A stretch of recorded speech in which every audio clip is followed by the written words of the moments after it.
Sampaikan ucapan Rapat Umum Hari Kebangsaan. Encik Lee akan berucap dalam bahasa Melayu, kemudian Mandarin. Ucapan dalam bahasa Inggeris akan disampaikan pada 8 malam. பிரதமர் Lee Hsien Loong ஆற்றும் தேசிய தின கூட்ட உரை தொழில்நுட்ப கல்விக் கழக தலைமையகத்திலிருந்து நேரடியாக ஒளிபரப்பாகிறது. திரு லீ முதலில் மலாய் மேண்டரின் மொழிகளில் உரை நிகழ்த்துவார். அவர் தமது ஆங்கில உரையை இரவு 8 மணிக்கு தொடங்குவார். 我们现在带您到公益教育学院总部，李显龙总理将发表国庆群众大会演讲。李总理将首先以马来语和华语发言，他也将在8点发表英语演讲。 We are now bringing you a live telecast from Institute of Technical Education headquarters, where Prime Minister Lee Hsien Loong will be delivering his National Day rally speech. Mr. Lee will be speaking in Malay, followed by Mandarin. His English speech will be delivered at 8 p.m. Ladies and gentlemen, the Prime Minister.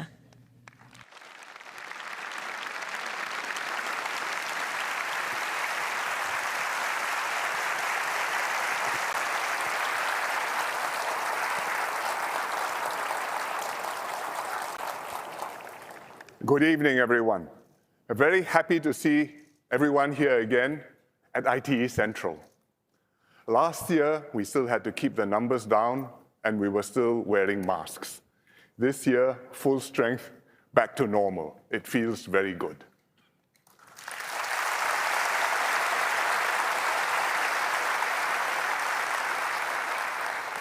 Let me begin, as usual, in the national language. Saudara-saudari sekalian, kita semua bangkit sepenuhnya daripada pandemik COVID-19. Kini kita lebih kukuh dan berdaya tahan sebagai satu Singapura. Tetapi kita berdepan dengan pelbagai cabaran baru yang semakin rumit yang memerlukan kita bersatu padu untuk mengatasinya sebagai satu rakyat. Pasukan 4G yang diketuai Timbalan Perdana Menteri Lawrence Wong telah melancarkan inisiatif Melakar Hala Tuju Singapura atau Forward SG.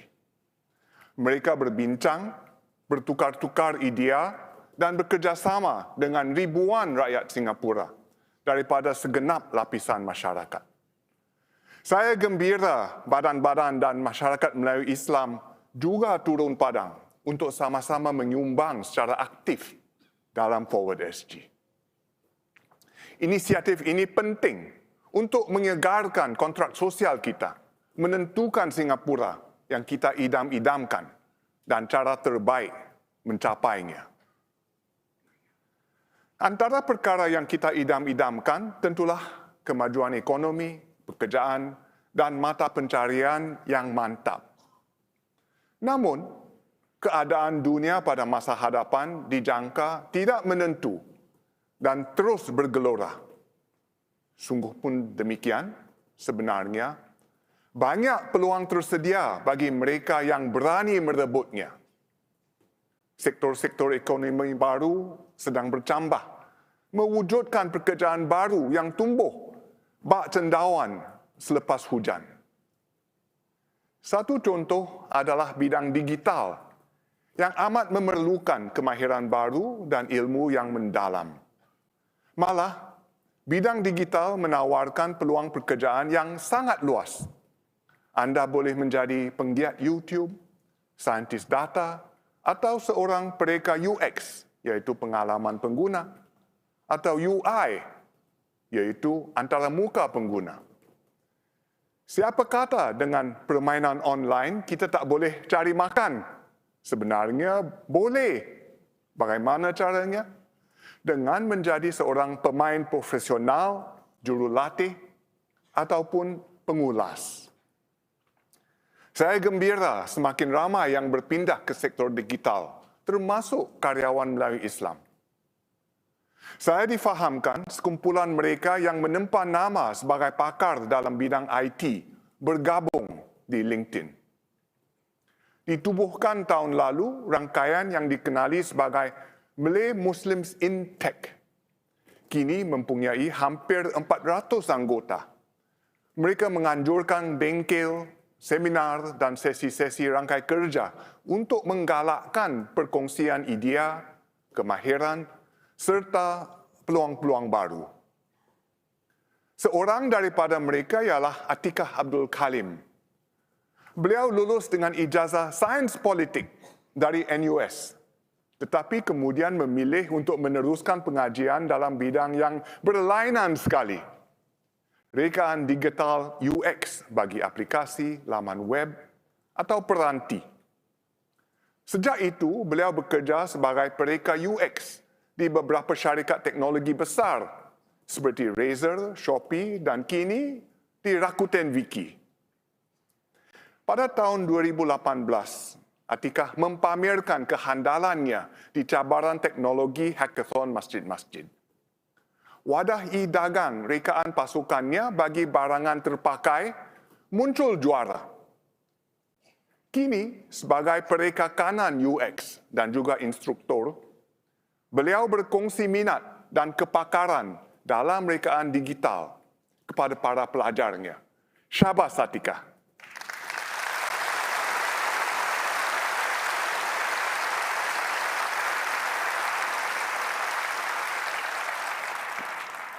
Semua ini merupakan peluang baik yang perlu kita manfaatkan. Namun, di sebalik peluang-peluang ini timbul tekanan. Tekanan untuk sentiasa mengikuti tren terkini.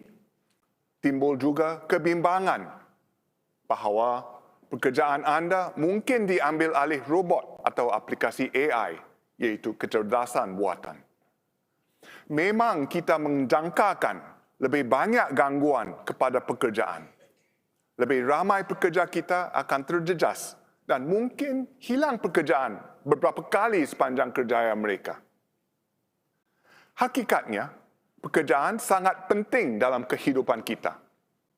Pekerjaan bukan sekadar mata pencarian bagi keluarga kita, tetapi ia juga penanda identiti kita, lambang kebanggaan dan harga diri kita, yang juga menjadi inspirasi kepada anak-anak kita. Apabila kita hilang pekerjaan, kita mungkin cepat putus asa dan hilang keyakinan. Lantaran itu, pemerintah mengambil pelbagai langkah untuk membantu para pekerja memperoleh kemahiran baru dan beralih ke sektor-sektor baru. Sebagai contoh, program peralihan kerjaya Skills Future dan program penukaran kerjaya Tenaga Kerja Singapura atau WSG. WSG dan Institut Pekerjaan dan Daya Kerja ITE NTUC pula boleh membantu anda mencari pekerjaan baru. Namun, rentak perubahan dijangka semakin pantas. Bagi kita yang hilang pekerjaan, kita tahu jalan keluarnya jelas, iaitu latihan semula demi mencari pekerjaan yang lebih baik dalam jangka panjang. Tetapi, tekanan kewangan dan tanggungjawab untuk menyiara keluarga akan mengganggu fikiran dan pilihan kita. Jadi, susah sekali untuk mengikuti kursus kemahiran. Seringkali, kerana terdesak, kita terus merebut apa saja pekerjaan yang ditawarkan. Pemerintah faham kesusahan yang dihadapi golongan pencari kerja. Kami mendengar kebimbangan anda dalam soal ini semasa sesi-sesi perbincangan Forward SG. Jadi, kami sedang melakarkan satu skim yang menawarkan sokongan kewangan sementara bagi pekerja yang diberhentikan semasa anda meningkatkan kemahiran. Skim ini akan meringankan tekanan yang dihadapi pencari kerja.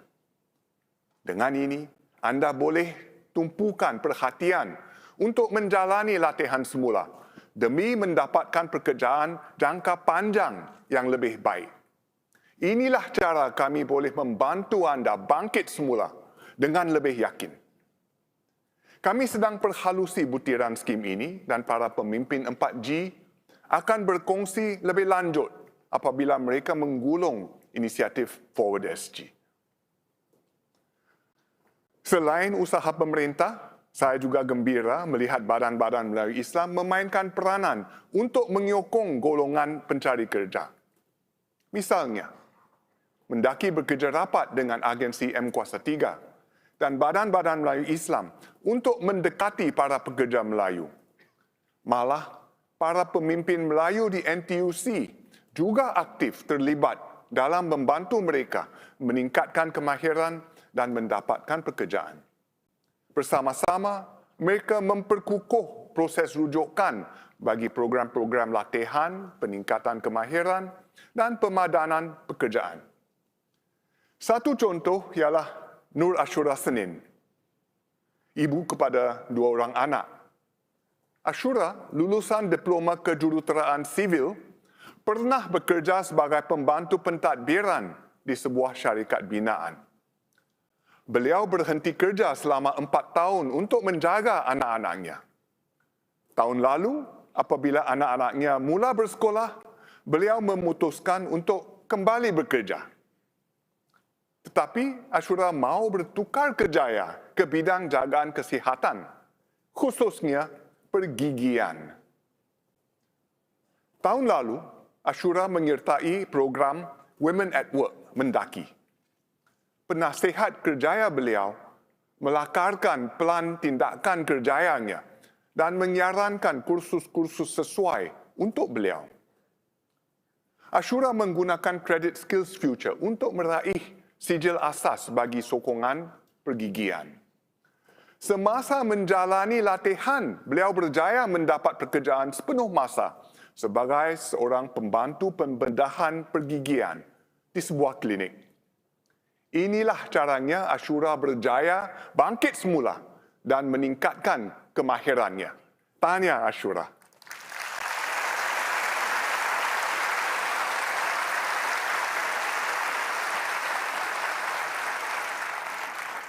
Saya harap lebih ramai kaum ibu mengikuti contoh Ashura.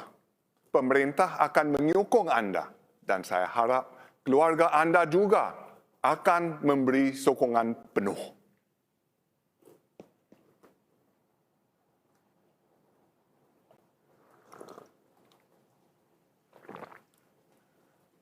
Saudara-saudari, selain meningkatkan prospek ekonomi rakyat Singapura, pemerintah juga beriltizam untuk melestarikan warisan budaya kita. Saya rasa seronok melihat bazar-bazar Hari Raya kembali seperti biasa, khususnya di Geylang Serai. Saya gembira melihat bukan sahaja pengunjung, bahkan para pegerai rancak berniaga seperti sebelum pandemik. Ternyata Geylang Serai adalah hub kebudayaan kita yang penting, bukan sahaja untuk masyarakat Melayu, tetapi untuk semua rakyat Singapura dan juga pelancong. Kalau anda masih ingat pada rapat umum Hari Kebangsaan 5 tahun yang lalu, saya mengumumkan projek Jalur Budaya Geylang Serai untuk mempertingkatkan kawasan ini. Ia juga bagi meraihkan sejarah, budaya dan warisan masyarakat Melayu. Ada beberapa bahagian projek ini yang telah pun siap. Misalnya, Wisma Geylang Serai atau WGS, yang kini menjadi nadi kegiatan budaya Melayu. Sejak dibuka, ia berjaya menarik jutaan pengunjung secara fizikal dan online. Tahun lepas, ruang masyarakat Anjung di WGS pula dibuka secara rasmi. Kini ia menjadi hub untuk kegiatan sukan dan kemasyarakatan dan sejauh ini telah menjadi tuan rumah kepada lebih 100,000 peserta dan pengunjung. Dengan lengkapnya, WGS dan Anjung, satu daerah baru sudah mula terbentuk. Sebahagian kerja-kerja peningkatan masih bersifat akan datang, tetapi tidak lama lagi. Mari saya bawa anda menyusuri kerja-kerja peningkatan lain. Ini peta Geylang Serai. Di simpang utama, Geylang Road dan Juciat Road, sebuah gerbang akan menyambut para pengunjung ke Geylang Serai. Gerbang ini diilhamkan daripada bumbung atap rumah-rumah tradisional Melayu. Di kiri simpang ini, bumbung merah, ini adalah Pasar Gelang Serai. Mercu tanda yang tidak asing lagi. Tidak lama lagi, kerja-kerja ubah suai akan bermula untuk mengubah bahagian hadapan dan kawasan sekitarnya. Kami akan memperbaiki laluan pejalan kaki dan ruang-ruang awam untuk merubah pengalaman pejalan kaki agar lebih menarik. Bertentangan pasar ini ialah satu lagi ikon Gelang Serai, iaitu Juchat Kompleks. Ia juga akan berwajah baru. Di pintu masuk utamanya akan ada kanopi kaca ini. Di bawahnya ialah plaza perayaan yang boleh digunakan bagi pelbagai acara. Ruang-ruang awam sekitar Juchat Kompleks akan dinaik taraf.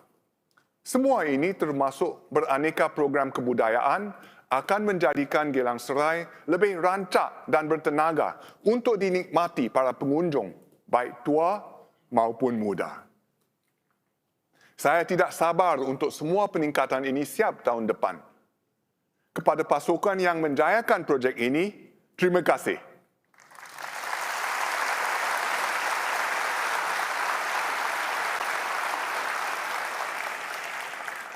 Pada zahirnya, projek Gelang Serai ini memaparkan keindahan dan kekayaan warisan budaya Melayu. Namun, apa yang tersirat di dalamnya mencerminkan masyarakat Melayu kita yang kembali bertenaga, bersiap siaga untuk menghadapi cabaran-cabaran masa hadapan. Saudara-saudari sekalian, 58 tahun lalu, para pengasas kita menyatupadukan rakyat dan melancarkan usaha Singapura membina watan kita. Sebagaimana dalam lagu kebangsaan kita, mereka didorong oleh semangat yang baru. Seruan untuk bersatu padu, keazaman mengatasi cabaran, serta sedia bekerjasama demi membina sebuah negara baru dan masa hadapan yang cerah. Semangat inilah yang terus membara dalam diri kita, menghasilkan kejayaan yang kita kecapi hari ini, iaitu sebuah hub berbilang bangsa dan budaya serta negara maju yang aman lagi bertenaga. Satu pameran kini berlangsung di Muzium Negara. Pameran ini membangunkan semangat yang baru, merakamkan dengan baik semangat yang wujud pada zaman itu. Pergilah ke pameran tersebut, rasakan sendiri dan renungkan makna semangat yang baru. Memandang ke hadapan, generasi hari ini memerlukan semangat yang sama, yang lebih bertenaga untuk membawa Singapura maju lebih jauh lagi. Kita bakal berdepan dengan pelbagai cabaran rumit dan kita mahu melaksanakan beraneka rancangan baru. Tetapi dengan keyakinan dan nilai-nilai asas yang dipegang datuk nenek kita, saya yakin kita boleh menjadi aspirasi kita satu kenyataan. Oleh itu, marilah kita memperkukuh semangat ini dalam kalangan rakyat Singapura demi membina sebuah masyarakat inklusif yang adil dan saksama. Marilah kita berusaha bersama-sama ke arah masa depan yang lebih cerah sebagai satu rakyat, satu negara, satu Singapura. Terima kasih.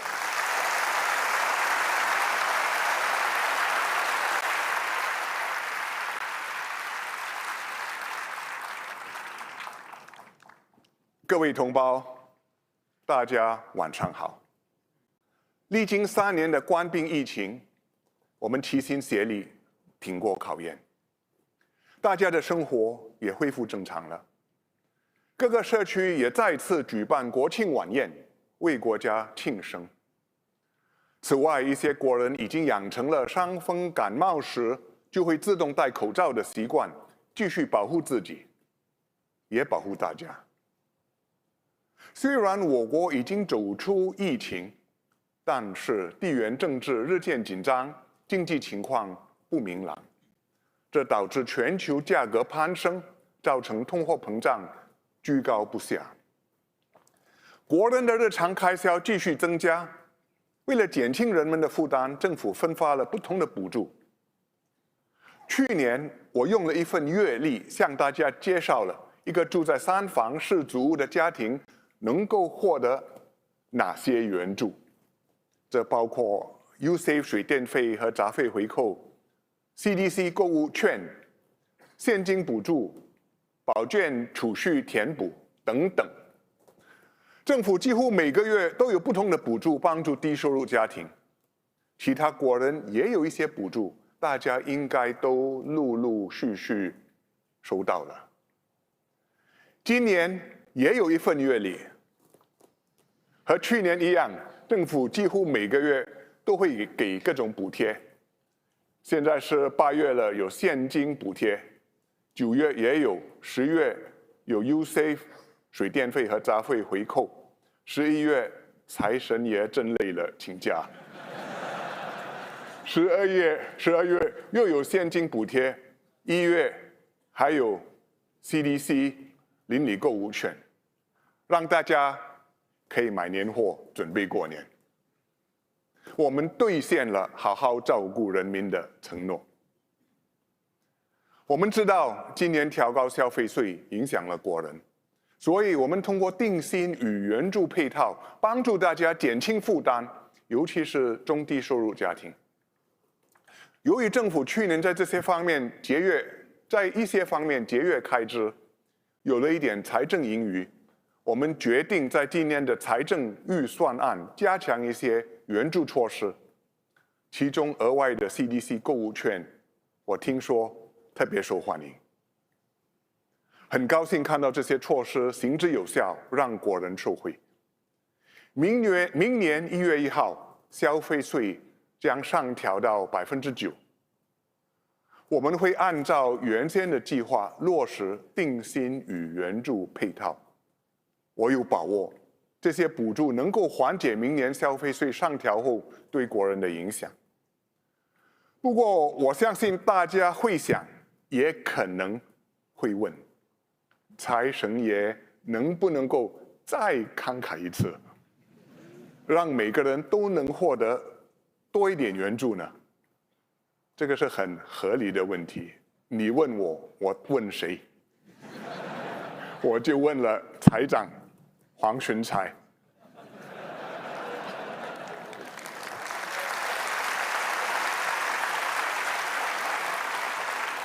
黄循财想了又想，他说他会去认真研究。我们拭目以待，希望会有好消息。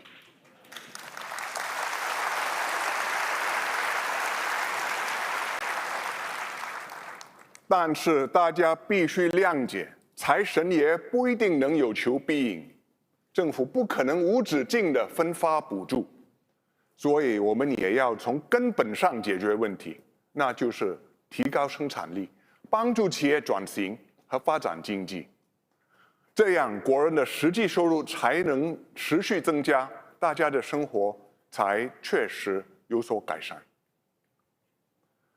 其实政府也一直通过各种政策稳定物品价格，例如1973年直总成立的 NTUC Welcome 超市，也就是今天的直总平价集团 Fair Price。它的使命就是确保新加坡人能够买到价格实惠的日常必需品。50年后的今天，平价集团已经是本地超市的老大哥。它发挥了带头的作用，把物品价格维持在合理的水平，让人民能够继续买到价廉物美的东西。这使到其他超市不得不向它看齐，也提供自家品牌和各种优惠。要减少生活开销，我们在购物的时候也可以精打细算。很多家庭主妇uncle和auntie懂得货比三家，知道东西要到哪一家超市买，要在哪一天买才最便宜。他们可以今天去直总平价，明天去神凶，后天去 Giant。一些人很厉害，会用应用程序，例如 Price Gagi， 或通过一些群聊查看哪里有最好的楼棒。如果你是建国一代、立国一代或持有蓝色的 Trust 卡，星期一到星期五去不同的超市，天天都有折扣。为了家庭人们省钱，不落人后，要买到最划算的日用品，这样才对得起自己的钱包。所以说，只要大家做一点功课，还是能买到比较便宜的东西。我知道有一个群体特别关注生活费的问题，那就是快要退休的工作人士。他们现在大概50多岁或60出头，当中有些人上有老下有小，还要担心退休后钱不够养老。我明白你们这个夹心层的担忧，你们要照顾年迈的父母，而且孩子们还在求学，不会那么快毕业。政府所提供的大大小小的补贴将可以帮助你们应付生活费，不过你们还是会担心自己日后没有足够储蓄可以养老。这是因为你们当年的薪水比不上今天的年轻人，而且你们从国家经济增长所得到的好处也比年轻人相对来得少。我了解你们的忧虑，政府会协助你们减轻生活负担，并且提供针对性的补助，让你们能够更加从容地面对退休生活。我会在接下来的英语演讲中提供更多细节。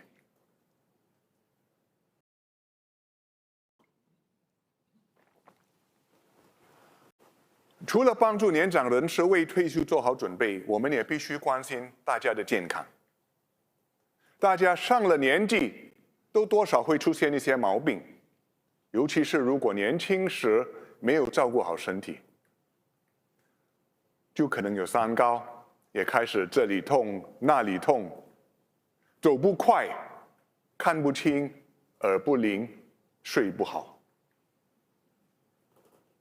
人到了晚年，如果身患多病，或是病情严重，无法照顾自己，甚至要长期住院，这对自己和家人都是很辛苦的。首先，金钱的负担肯定不少，把辛苦一辈子赚来的钱花在吃药住院，就得不偿失了。同时，在家里照顾年老的病患，对整家人来说是身心劳累的事。算来算去，健康还是排第一。所以，预防胜于治疗。为了让国人能够保持身心活跃，上个月卫生部就推出了健康 SG 计划，或者 Healthier SG。我和太太也报名参加了。健康 SG 是我国医疗保健制度的一个重大改变，政府将把重点转向预防疾病。我们鼓励每个人有一个固定的家庭医生，这样医生除了看病，也可以为你量身定制保健护理计划。同时，这个家庭医生也会定期和你联系，关注你身心的整体状态。我明白大家的心理，不愿意有事没事就去看医生，有时即使有事，也不敢看医生，害怕会听到坏消息。但是我希望你们可以改变心态，从现在开始就定期去看医生，或者说跨罗棍，听他的话，养成积极照顾身体的好习惯。政府会提供各种津贴，减低你们的医药费。推行健康 SG 计划，卫生部在预防疾病方面的开销将会增加。这是为了让你们老来活得更加健康，长期帮助你减轻医药负担，也希望可以减缓国家医药开支的增长。所以，请你协助我们一起照顾自己的健康，以便有更多的时间和家人共享天伦之乐。我再次呼吁大家报名参加健康 SG 计划，请牢记：健康是宝，预防最好。你我家人没烦恼。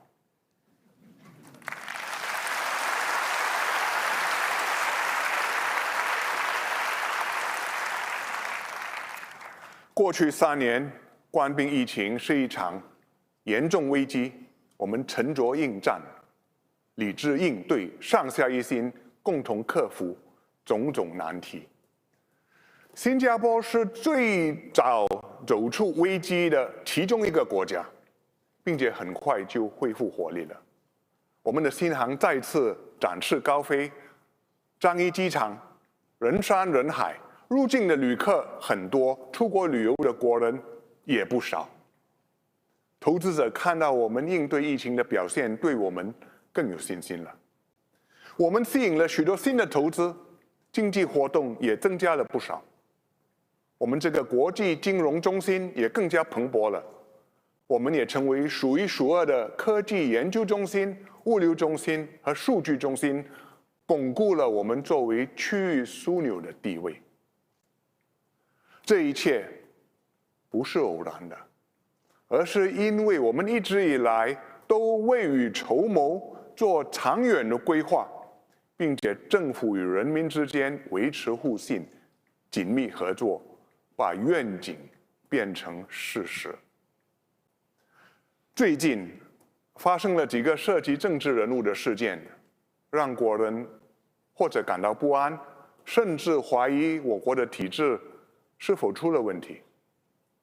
其实，没有体制是十全十美的。至于这些事件是否会让新加坡受到打击，那就取决于我们如何应对。我的团队绝对会全心全力做到尽善尽美，全力以赴维护新加坡清廉高效的政治体系与信誉。当年建国总理李光耀先生在面对类似的棘手事件时，都会果断地处理。我也是以同样的态度处理这些事件，我相信我的接班人也会一样。今年是李光耀先生的100年冥诞，我们在缅怀李先生的同时，也应当铭记他的教诲。李先生最在乎的是要新加坡人牢牢记得我们赖以生存的硬道理。首先，永远不让腐败的政治在这里出现，同时维持最高的廉政标准，使新加坡能够一直运行下去。有了这个基础，我们才能实现核心的治国理念：人人平等，唯才是用，帮助国人施展才华，精益求精，发展经济，提升大家的生活，建设一个多元种族的和谐社会。新加坡能有今天的成就，是因为开国领袖的坚持和毅力。所以，让我们继续秉持前辈的建国精神，确保新加坡持续繁荣进步，乘风破浪，勇往直前。谢谢大家。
My fellow Singaporeans, good evening. We are all relieved that COVID is behind us. Life as we knew it has resumed. And COVID-19 was the most challenging ordeal for our nation since independence. We can all be proud of how we pulled through together. Unlike many other countries, Singapore has emerged from the pandemic stronger, more resilient, and more united. And this is a tribute to the indomitable spirit of our nation. Having come through COVID, we are once again being tested. The international environment is fraught with geopolitical tension and economic uncertainty. We feel acutely the pressures mounting all around us. The rivalry between the US and China affects every country and region in the world. Their mutual wariness and distrust has deepened, and the rest of the world has to tread a careful path to avoid being caught in the crossfire. The war in Europe rages on. Russia's invasion of Ukraine is a continuing human tragedy and an assault on international norms and values. It's a cautionary warning to the rest of the world never to take peace for granted, and a reminder to us of the vital importance of a strong SAF. Meanwhile, the global economic order is fraying. Globalization is weakening. Supply chains are splitting up. Countries are layering on multiple protectionist measures. And this hurts all countries, but especially small, open trading nations like ourselves. With global warming, the world is also experiencing more extreme weather. From China to Japan to Europe and the US, no region is spared from floods and droughts, heat waves and wildfires. This will affect food production and prices worldwide. We have not fully felt it in Singapore yet, but it is coming. Economically, Singapore is keeping up. We expect positive economic growth this year. Hopefully, we will avoid a recession. Inflation is at last coming down, but it will probably stay higher than what we were used to. And the cost of living is still on everyone's minds. So in my Chinese speech earlier, I explained how the government will continue to support you. We will weather this storm together. Our nation must navigate carefully in this increasingly troubled landscape. There's no ready playbook. There's no model answer. I'm glad that DPM Lawrence Wong and the 4G team have taken it upon themselves to chart out where Singapore will go from here. They launched Forward Singapore in June last year to refresh our social compact. They've held dialogues with thousands of Singaporeans who shared their ideas to tackle various issues. For example, how to equip our people with the skills to succeed, how to improve care for the vulnerable, and how to strengthen our solidarity as one people. The Forward Singapore report will be published later this year. It will be a compass to help Singapore navigate through the stormy seas. Despite the dark clouds, the world still offers many opportunities for those who dare to seize them. In my Malay speech just now, I spoke about promising new sectors, such as the digital economy. I also shared that the government will give more support to workers to help you adapt and upskill to stay ahead of the game. Our Forward SG plans include financial support for workers who lose your jobs while you upgrade your skills. It will be a temporary safety net to help you meet immediate needs, to free you to upskill and train as you prepare yourself for a good, long-term job. So long as you are willing to make the effort, the government will go the extra mile to help you.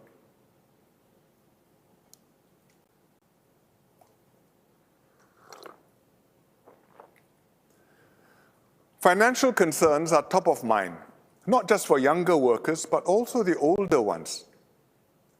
These concerns become more urgent as we approach retirement. especially for those in their 50s and early 60s. Let us call them the young seniors. Young, because you are younger than the pioneer generation and the Merdeka generation. Seniors, because you will soon retire, or maybe you have recently retired. Young seniors are in a unique position today. Compared to the pioneer and Merdeka generations, you've benefited more from Singapore's growth and generally done better in life. But compared to workers younger than you in their 30s and 40s today, you've generally earned less over your lifetimes. And you've also had less time to benefit from improvements to the CPF system, and so have built up less retirement savings.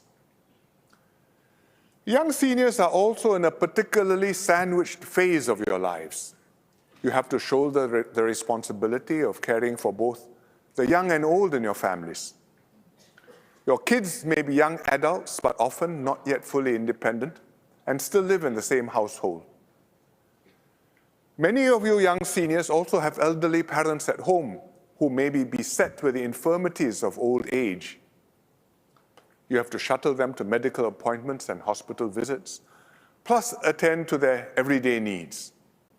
All this while watching your own health, because you're not so youthful yourselves.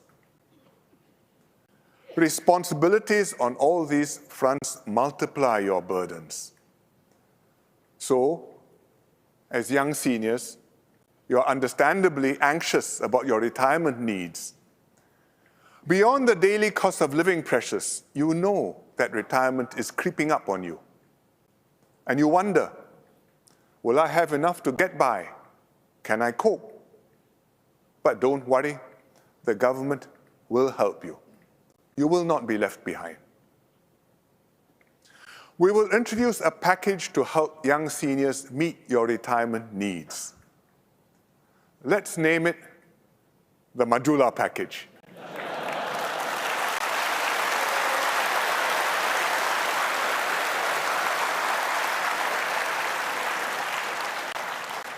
This will be for Singaporeans who are 50 and above this year.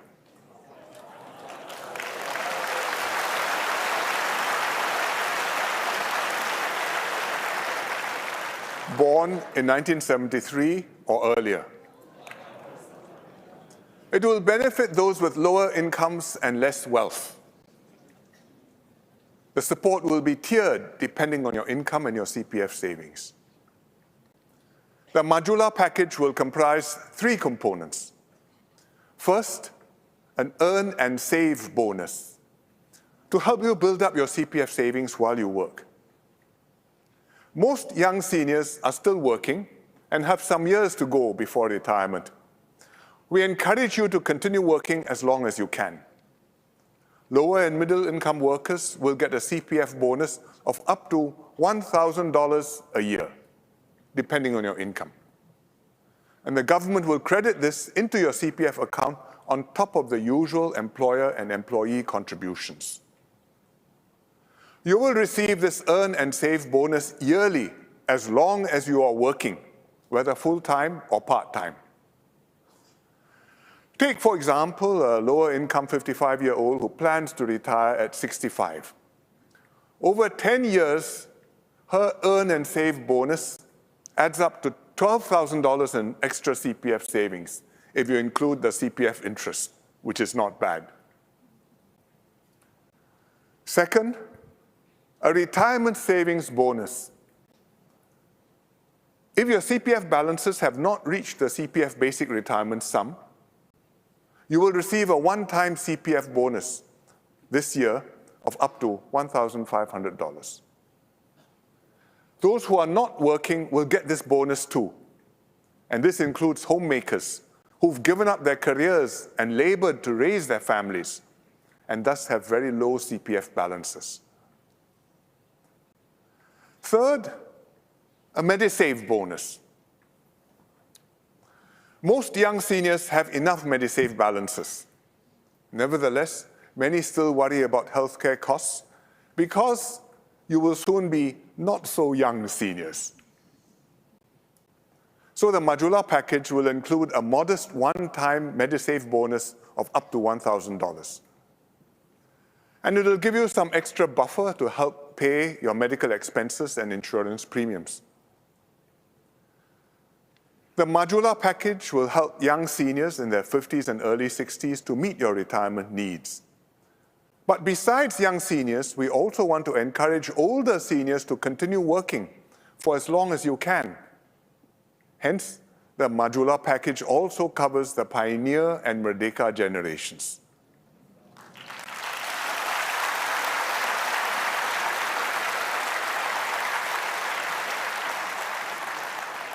I think quite a few here belong to the Pioneer and Merdeka generations. Let me say to you, if you are PG or MG, if you are still working and you meet the income criteria, you too will receive the Earn and Save bonus as long as you're working.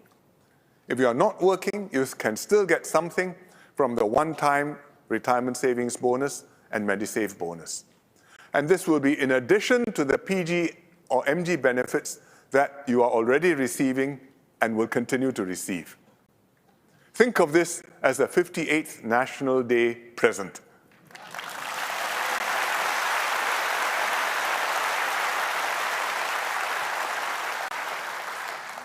The Majula package will cost the government about $7 billion. MOF will create a new fund to meet the full lifetime costs of the package, using resources from this term of government.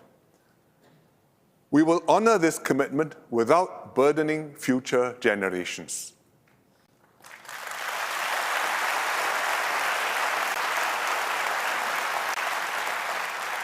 The Majula package will benefit some 1.4 million older people across several generations.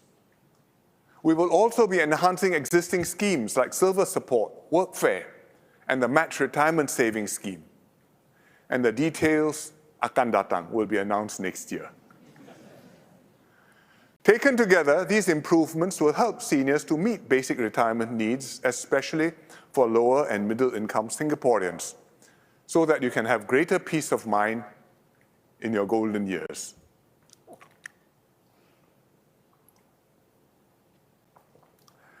I want to talk about two other important issues tonight: caring for our aging population and housing our people. Singapore is one of the fastest aging nations in the world. Today, about 1 in 5 Singaporeans is a senior, aged 65 and above. By 2030, nearly 1 in 4 Singaporeans will be a senior. I first talked about aging in the National Day rally back in 2007.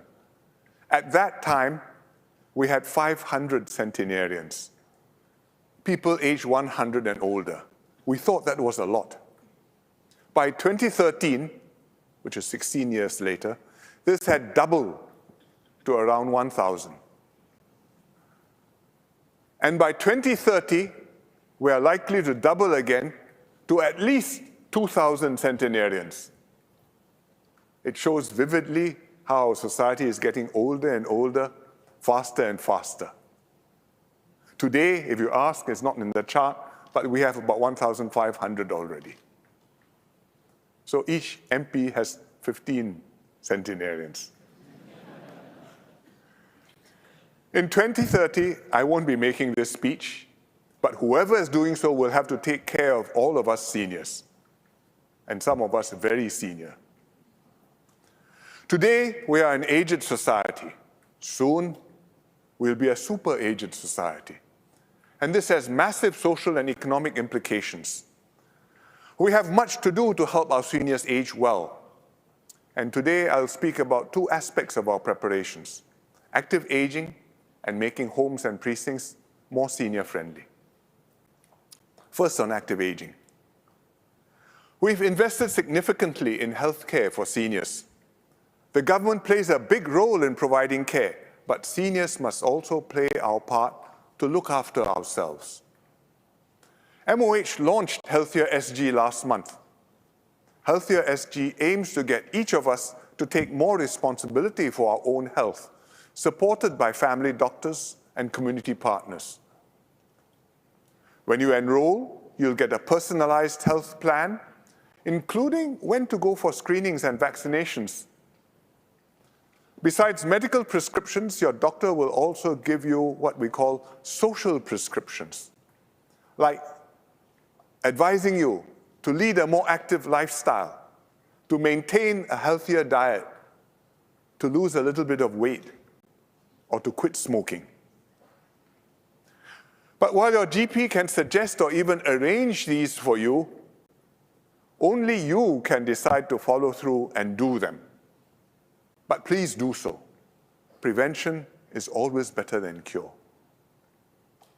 My wife and I have signed up, and I encourage all seniors to sign up for Healthier SG when you get the invitation from MOH. Beyond Healthier SG, how else can we help Singaporeans to age well? It's not just about fending off sickness. It's also about staying well both physically and mentally. Because mental illness is just as important as physical wellness. Mental wellness is just as important as physical wellness. One of the biggest threats to the well-being of seniors is loneliness. Today, many seniors are living alone. They risk becoming socially isolated. Their spouses may have passed on. Their children are probably living elsewhere with their own families. So it's important that somebody keeps regularly in touch with them. And it's also important that they keep active and have a social network for mutual support. During COVID, many old folks were stuck at home, unable to go out for their usual activities. We were very worried that isolated and inactive, they would deteriorate quickly. So we restarted community activities for seniors as soon as we could do so safely. Stand further apart, do it outdoors, but gather and do it and keep that human contact and that activity. We will do more to help seniors stay engaged and socially active. That's why we've set up active aging centers all over Singapore. I recently visited this active aging center, the Bedok Radiance AAC. It's run by Tai Hua Kwan Model Charities. I was very happy to see a vibrant community of seniors joining the activities and using the services there. Many of them told me they were living alone and always looked forward to coming down to the activities. It gave them something to do with their friends, something to look forward to, a sense of purpose. The AAC ran a varied weekly program, art jamming, karaoke, and dance classes. When I was there, a happy exercise class was in full swing. Happy means Healthy Aging Promotion Programs for You. HAPPY.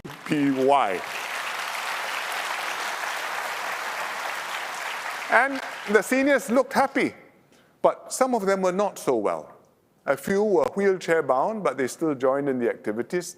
And this cheerful lady told me she hopes to joget again. And why not? Even in a wheelchair.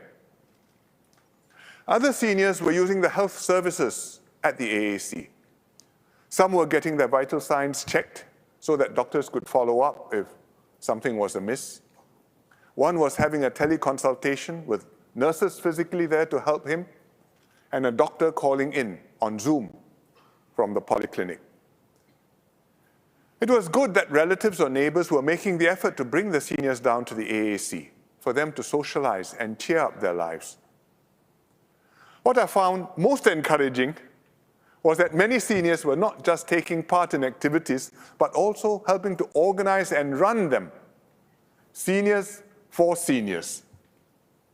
I met Madam Goh, that's in the pink blouse, Madam Karen and Madam Farida.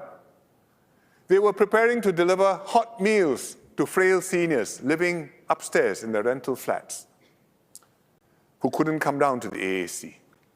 They do this every day, and it's a great way to build neighborly bonds while staying active.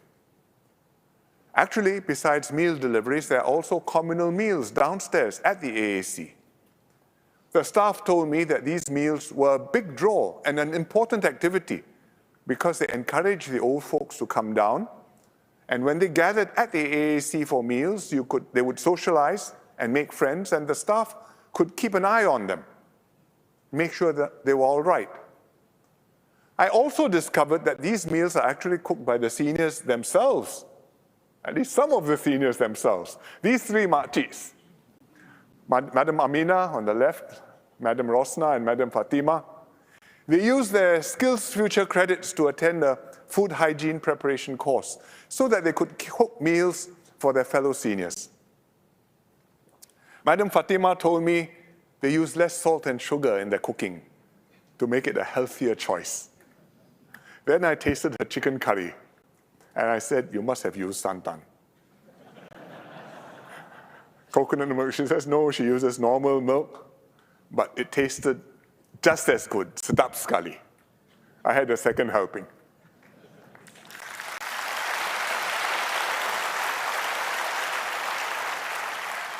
If you are observant, you would have noticed that the volunteers I've mentioned are all ladies. But we are starting to see more male seniors coming down to the AACs. The centers are introducing more activities that interest men, such as jamming, or even something simple like a cafe corner where the uncles can catch up over a coffee. There'll be something for everybody at the AACs. I was very heartened by my visit to Bedok Radiance AAC. I believe that the network of AACs across Singapore will be a valuable resource for seniors to stay active and healthy. We will invest to expand the network and work with community partners to enhance the AAC's services and reach. If you have elderly family members, and especially if they're living on their own, please bring them to join an AAC nearby.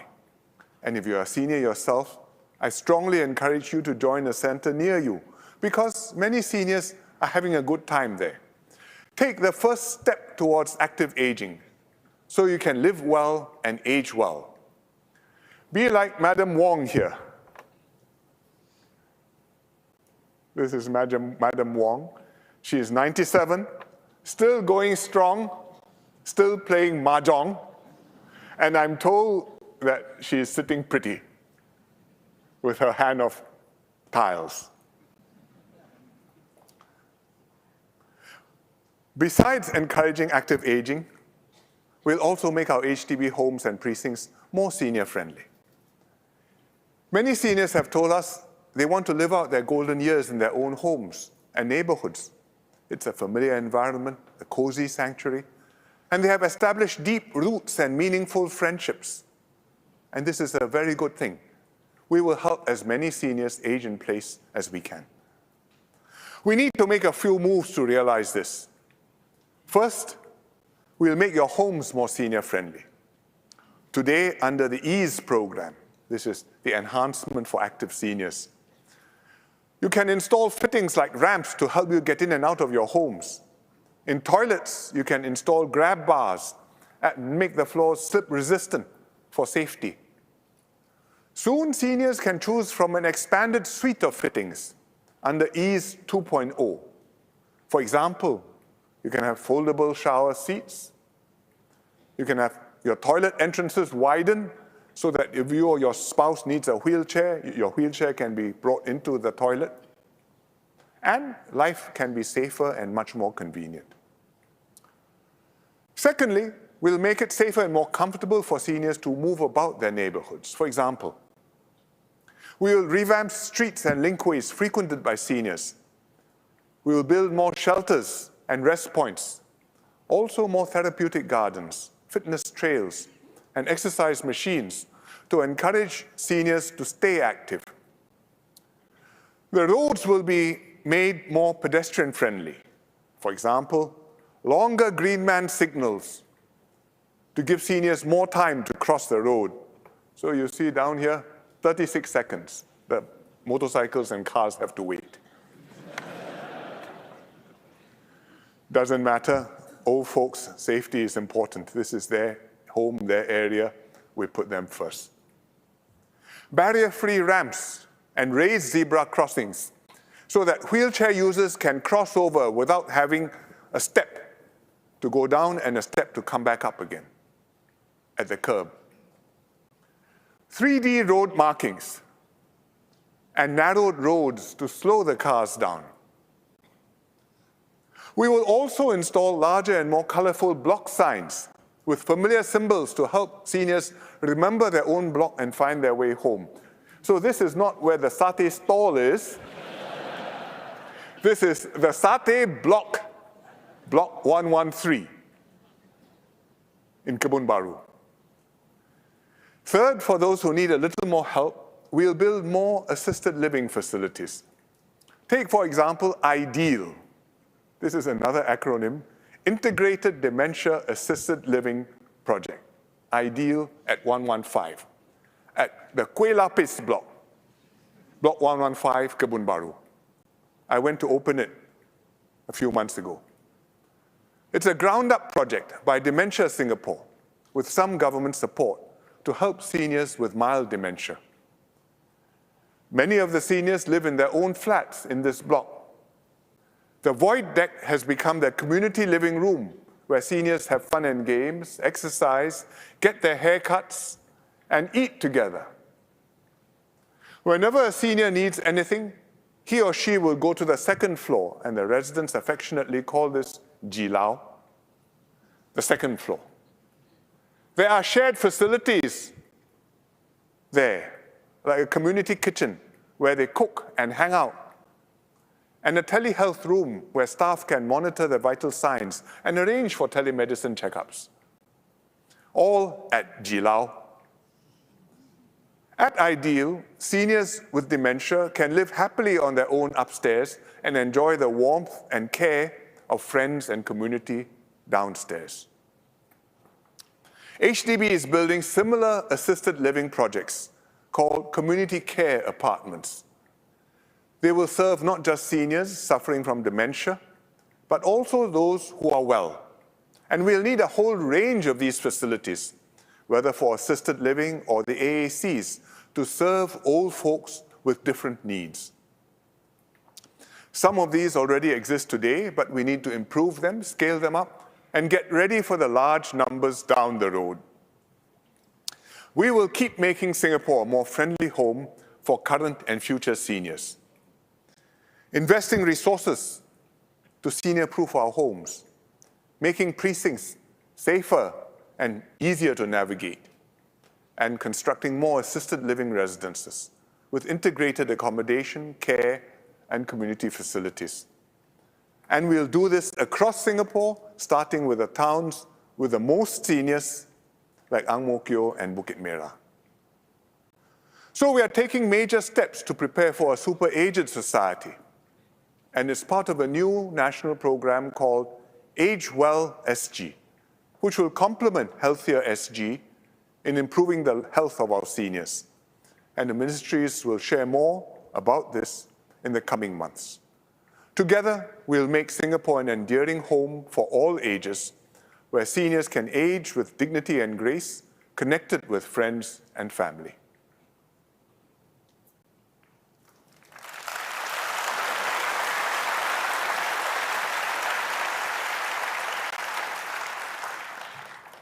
Now I want to speak about public housing.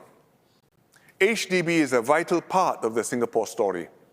Right from the very start, the PAP government put heavy emphasis on public housing. Here's Mr. Lee Kuan Yew laying the foundation stone at the Cantonment Road Housing Estate in March 1963. This was HDB's earliest projects, one of them. Mr. Lee was convinced that housing would give Singaporeans a stake in our nation's future. Because, he explained, housing gives more than a sensation of permanence. It is permanent. Then we dig our toes in and we fight. So housing has always meant much more to us than a roof over our heads. It also gives every Singaporean a valuable asset and a powerful reason to fight for our country and our future. Fast forward 60 years, today we have one of the highest home ownership rates in the world. 9 in 10 Singaporeans own our own homes. 8 in 10 live in HDB flats. Our Singaporean identity is deeply intertwined with our HDB flats and towns. These are homes we are proud to own, neighborhoods we raise our families in, and communities we build together. Over the decades, the government has kept housing affordable and accessible for Singaporeans. We price HDB flats at a substantial discount below their market value. We also provide a wide range of generous grants to first-timers, families, and the lower income. COVID disrupted our public housing program. BTO projects were delayed. The shortfall of new flats pushed up prices of resale flats. And MND and HDB have been working very hard to catch up. They are making good progress. So far, HDB has completed and delivered more than 70% of the flats that had been delayed by the pandemic. And we are also ramping up supply. We've launched 50,000 flats since 2021. By 2025, in 2 years' time, we'll have launched another 50,000 flats, making a total of 100,000 flats. With supply catching up, the market is calming down. First-timer BTO application rates are lower, waiting times are shorter, resale prices are gradually stabilizing. Recently, MND announced changes to help Singaporeans with urgent housing needs get their flats earlier. Families with young children and young married couples buying their first home will receive more ballot chances and higher priority in flat allocation. HDB will also launch more BTO flats with shorter waiting times of 2 to 3 years. And we're working extra hard, and I'm confident that we'll get over this hump soon.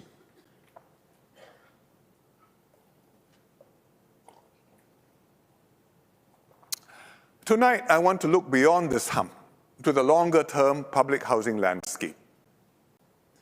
Since the early 90s, HDB has used a simple framework to guide the public in buying flats. We distinguish between mature estates and non-mature estates. Mature estates are places like Ang Mo Kio, Toa Payoh, or Queenstown.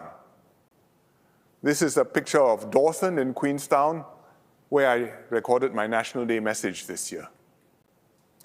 Mature estates are usually more centrally located, better connected, and with more amenities. And naturally, these places are more popular, and their prices reflect the higher demand. Then there are the non-mature estates. These are less central and further out, like Jurong East and Woodlands and Punggol. What non-mature estates lose in terms of location and convenience initially, they make up for in lower BTO prices. Between mature and non-mature estates, HDB has been able to offer a flat for every household's budget. This framework is easy to understand and has worked well for many years. But our housing landscape is evolving. Firstly, we have fewer and fewer large tracts of undeveloped land left to build new towns and estates. Tengah will be the last new town for quite some time, at least until Paya Lebar Air Base moves out to Changi and the site is cleared and redeveloped. Increasingly, we'll have to build new HDB flats within or near to existing estates, and these will often be more centrally located. For example, at Mount Pleasant, where the police academy used to be. We are planning to build 5,000 new homes there. New projects like these, nestled in older, more developed areas with a lot more amenities, will be more popular and will naturally cost more. Secondly, even what we call non-mature estates today have become much more developed. We imagine non-mature estates as being very bare bones, blocks of flats surrounded by empty, barren ground. Our mental image is this photo. And once upon a time, it looked like this. This was Toa Payoh in the 1960s. Toa Payoh doesn't look like this today. But look around you now. Towns like Jurong East, Woodlands, or Punggol. That's not bare bones. These towns have matured and now have excellent connectivity and a full suite of amenities. So the distinction between mature and non-mature estates is blurring. And this is reflected in BTO applications. Some choicer projects in non-mature estates are even more popular than projects in mature estates. And it shows that buyers are discerning. You know when you see a good deal, and what matters to you are the specific attributes of the project, rather than whether we call it mature or non-mature. In future, many more BTO developments will be in estates or locations that are effectively mature. And that means the framework of mature and non-mature estates will no longer work, and we need a new framework. This new framework has to achieve three important objectives. One, it has to keep home ownership affordable to all income groups. Two, it has to maintain a good social mix in every town and every region. And three, it has to keep the system fair for everyone. And here's how we'll do it. For a start, we will keep HDB flat prices affordable. We will gradually provide more housing grants, especially grants that are means-tested, like the Enhanced Housing Grant. This way, lower and middle-income households will get the most support to own their homes. There will always be an HDB flat to meet every budget, and we can maintain a good social mix in every town and region. This will work for most HDB projects, but it will still leave one particular problem, and that is with projects in choicer locations within a region. For example, projects near an MRT station or near the town center. Such flats see the highest demand during BTO exercises. People know that HDB is offering a good deal because these flats will fetch much higher resale prices afterwards. And this turns the BTO exercise into a lottery. Those who are lucky enough to ballot such a flat stand to reap a windfall upon resale. And this will not be fair to the many more who miss out. Take, for example, one recent BTO project, Central Weave at Ang Mo Kio. This is Ang Mo Kio. Let me zoom in. Central Weave is right at the town center. Let me zoom in a little bit more. It's next to the MRT and bus interchange. The market is there. The hawker center is there. Ang Mo Kio hub is nearby. So location, location, location. This is an excellent location. It's a highly desirable project. And HDB's selling price had to reflect these attributes. So the prices for the biggest flats at Central Weave, 5-room and 3-gen flats, range from 700,000+ to 877,000 before grants.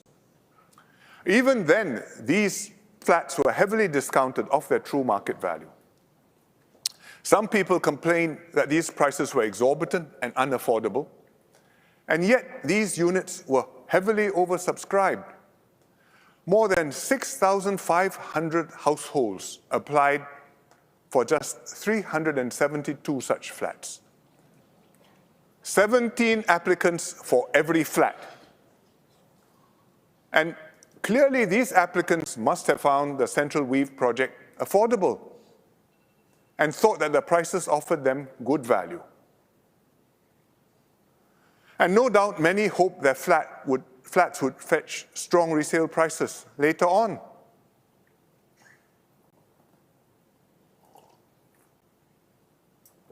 So think about it.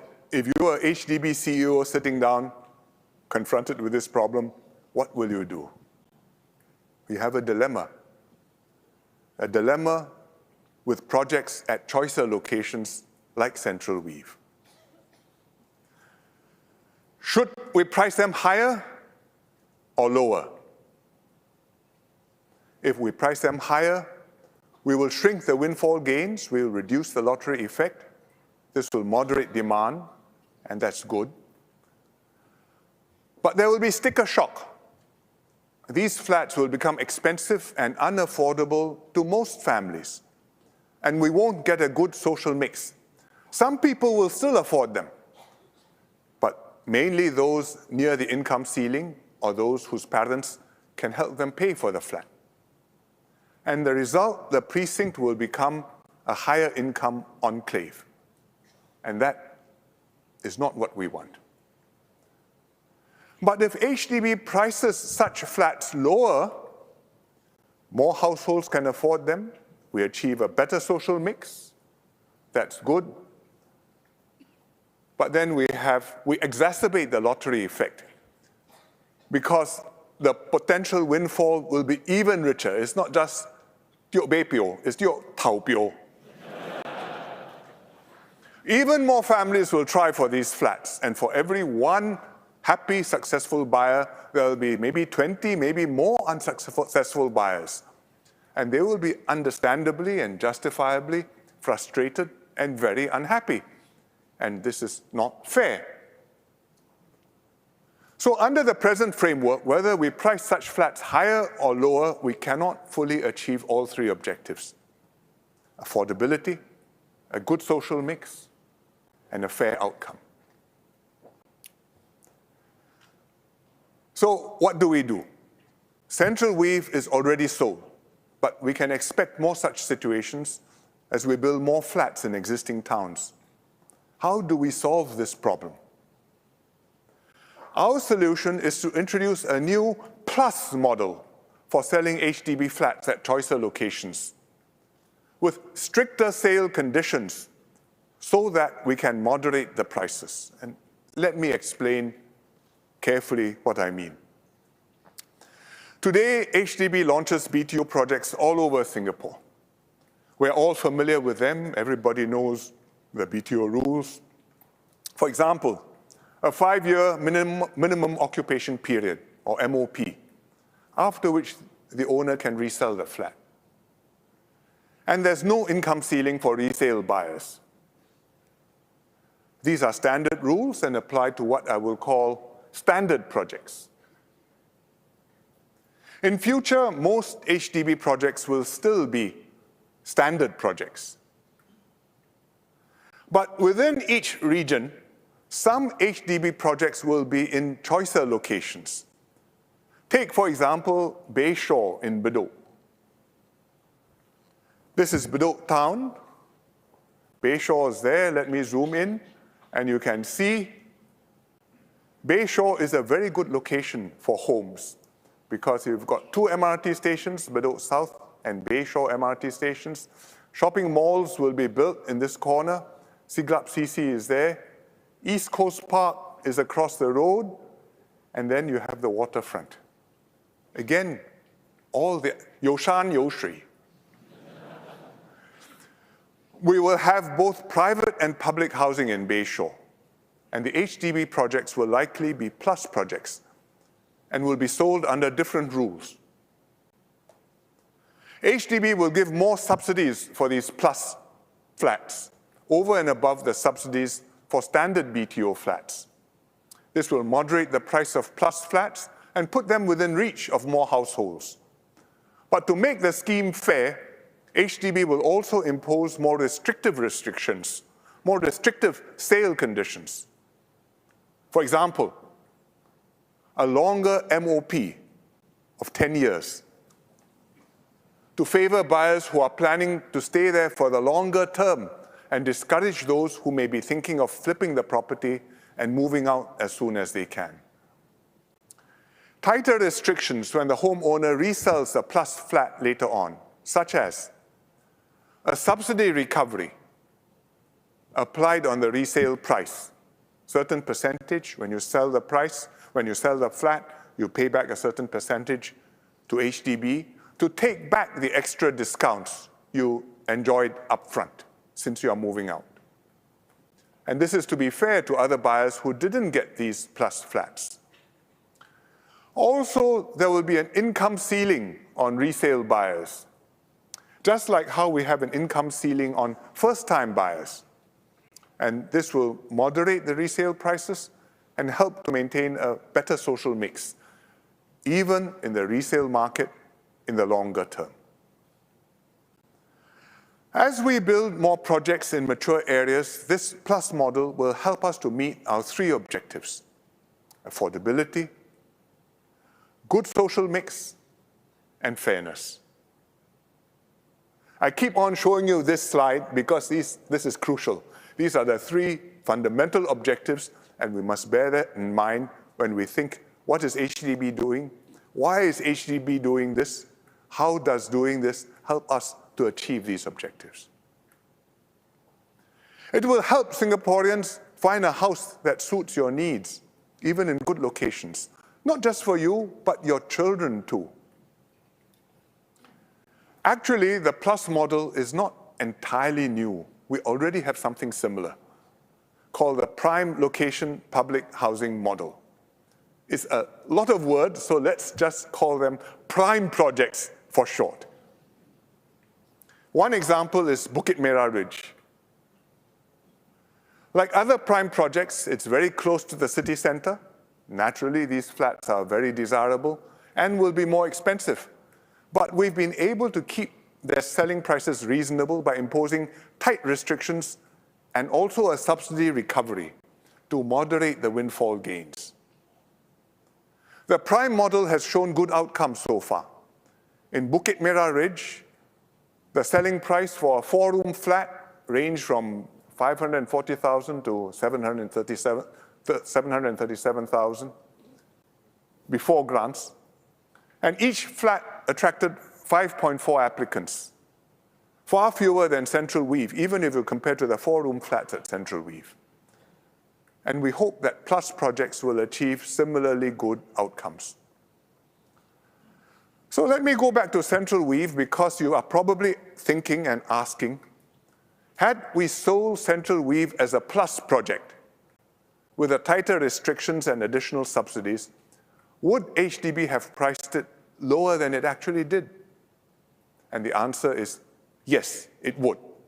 Because that's the whole point of plus projects, to enable HDB to moderate the prices of flats in choicer locations and still be fair to all flat buyers. So think of it like this. Standard flats are good flats built all over Singapore and will have HDB's standard subsidies and standard restrictions. Plus flats are in the choicer locations within a region and will have more subsidies and tighter restrictions than standard flats. Then prime flats are in the choicest and most central locations in the whole of Singapore. And they'll have the most subsidies and the tightest restrictions. Let me show you the whole picture in one slide. The new framework, standard plus prime. Standard island-wide, subsidy standard, restriction standard. That's why we call it standard. Plus flats, choicer region, more subsidies, tighter restrictions. Prime flats, choicest locations, most subsidies, tightest locations. Actually, the quality of the flats, they're all good flats, good flats, good flats. But the locations are different, the subsidies are different, the restrictions are different. And this new framework, standard, plus, and prime, will be a major change to the way HDB sells flats. HDB will roll out this framework for all new projects from the second half of next year. It will not affect existing projects. Your current homes or the homes you've already booked will not be reclassified. In time to come, we will no longer refer to new projects as mature and non-mature. Instead, we will build a good mix of projects within and across regions to cater to different needs and budgets. And that's how we can fulfill our commitment to keep high-quality HDB flats accessible and affordable to you and to your children for a very long time to come.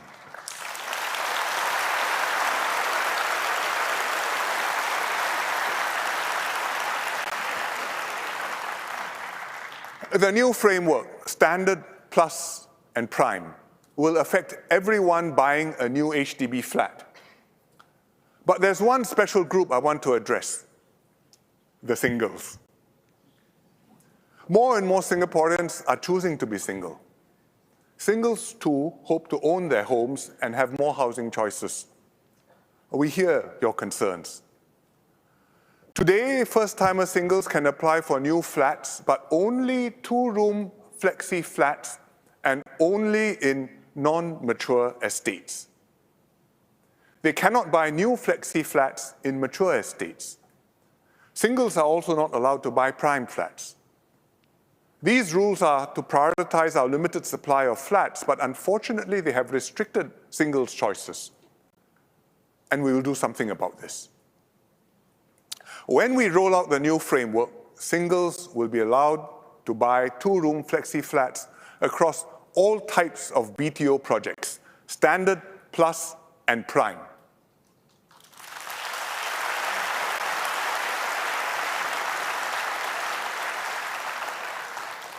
HDB will tell you the details soon, but I'm sure singles will welcome this move to have more choices, to find your own home, and to write your own part in Singapore's housing story.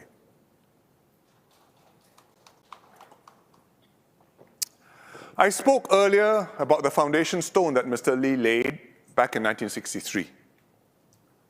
Today, Cantonment Road Housing Estate has been redeveloped into our most iconic public housing project, the Pinnacle at Duxton. But 60 years on, that original foundation stone is still there at the Heritage Garden at the Pinnacle. It occupies pride of place to remind each new generation that our housing program is a vital part of the Singapore story. That the Singapore we live in today is what we have inherited from those who came before us, and that we owe an immense debt to the hard work and good governance of the Founding Fathers and the Pioneer generation. In a few weeks' time, we will be marking the 100th birth anniversary of Mr. Lee Kuan Yew. It's timely to reflect upon the values and ideals championed by Mr. Lee and the Founding Fathers, and for us to renew our commitment to these enduring values and ideals. I spoke in my Malay speech earlier about an exhibition now on at the National Museum, Semangat Yang Baru, Forging a New Singapore Spirit. The exhibition tells the story of the birth of our nation. It transports us back to our early years of nation building. It honors the indomitable spirit of the pioneer generation. They dared, they fought ferociously for Singapore, they never gave up. And thus, they turned mud flats into a metropolis and took us from third world to first. But our forefathers built more than a nation of bricks and mortar, skyscrapers, and a thriving economy. They created a nation founded on ideals, justice and equality, religious freedom and racial harmony, a commitment to excellence, a fair system of meritocracy, and an uncompromising insistence on honest, clean government. Integrity and incorruptibility are fundamental to Singapore. They are the foundation on which we build, we run and clean and effective government and deliver results for Singaporeans. Mr. Lee Kuan Yew considered these the most crucial ideals of all. On his 90th birthday, he came to Parliament to attend the sitting. We celebrated his birthday in the members' room. We were all there. PAP MPs and ministers, opposition MPs led by Mr. Low Teow Kiang, as well as NMPs. Frail and ill, Mr. Lee said just a few words. He spoke only about one thing. He reminded us Singapore must always remain clean and incorruptible, and ministers and MPs have to set the example. Otherwise, he said, we are finished. I will never forget those brief words. For the sake of the country, I will do all I can to keep faith with Mr. Lee's hope.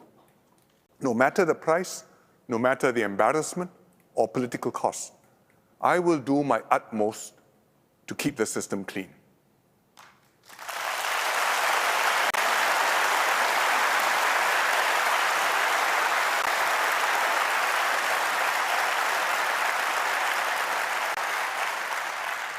And every generation of PAP leaders must also stand by this. This is what Singapore depends upon. The ideals I spoke about are not just abstract aspirations. They are our compass. They guide every decision we make. They give purpose and meaning to our nation building. They make Singapore stand tall amongst the nations of the world. By upholding these ideals, we have, over the decades, built a high-trust society, one where people trust one another, regardless of race, language, or religion, where the people and government trust each other too, in big ways and small. This is what saw us through the ups and downs over the past 58 years, and this is how we weathered COVID-19. COVID now seems like a bad dream, confused, receding, getting forgotten. But the pandemic could well have been a real nightmare. Things could easily have gone horribly wrong, as they did in many other countries. Thankfully, we avoided disastrous outcomes and averted the loss of many, many lives. Our people came through safe and sound, our economy revived in good shape, and our society has grown more united, not less. We owe this to our collective efforts and our strong mutual trust, which we must strengthen and deepen to secure a bright future for our people. As we prepare for the future, one crucial task is leadership renewal. As you all know, my original plan was to hand over and step down as PM by 2022, before my 70th birthday. But the pandemic disrupted this plan. I promised Singaporeans that I would see the nation through the crisis together with both the current and the 4G leadership. Now, COVID is behind us, and my succession plans are back on track. Recently, several controversial issues have drawn Singaporeans' attention. I've spoken about them in Parliament and in my National Day message. We dealt with each of them thoroughly and transparently, and let me assure you, these incidents will not delay my timetable for renewal. We are on track. More and more, my task is to support the 4G team and their agenda. I want to get them off to the best start possible. They are increasingly setting the pace. My themes in this rally are all Forward SG themes. The 4G will soon wrap up the Forward SG exercise, but their journey is just beginning. Our nation's future depends on them working as one with you to take Singapore forward. I have every confidence in Lawrence Wong and his team. We share the same core convictions that we are stewards of Singapore, entrusted with the immense responsibility to lead and care for this nation. That our time as stewards is transient, but we are building a Singapore for the ages. And that our best service to this nation is to hand over a better, stronger Singapore to those who follow us. My team and I are deeply grateful to you for standing with us through thick and thin. Please give Lawrence and his team your fullest support too, now and after they take over.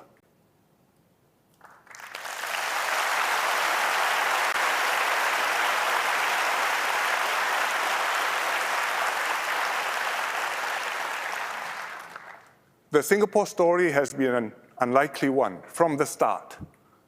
Our nation is still young, and we'll always be tiny. We will forever be an unlikely nation, created out of the sheer collective will of our people. Nobody expected us to survive, much less to flourish.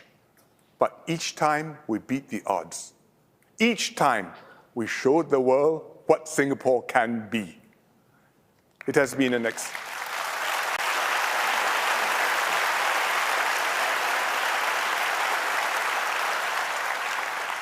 It has been an exceptional story, but I believe the best parts are still to be written. Let us hold fast to our values which anchor us and guide our way. Our mutual trust, which is the bedrock of our success, and our dreams, which drive us ever forward. Let us come together with a renewed spirit and vigor, a semangat yang baru, to build a better, brighter Singapore for generations to come. Majulah Singapura.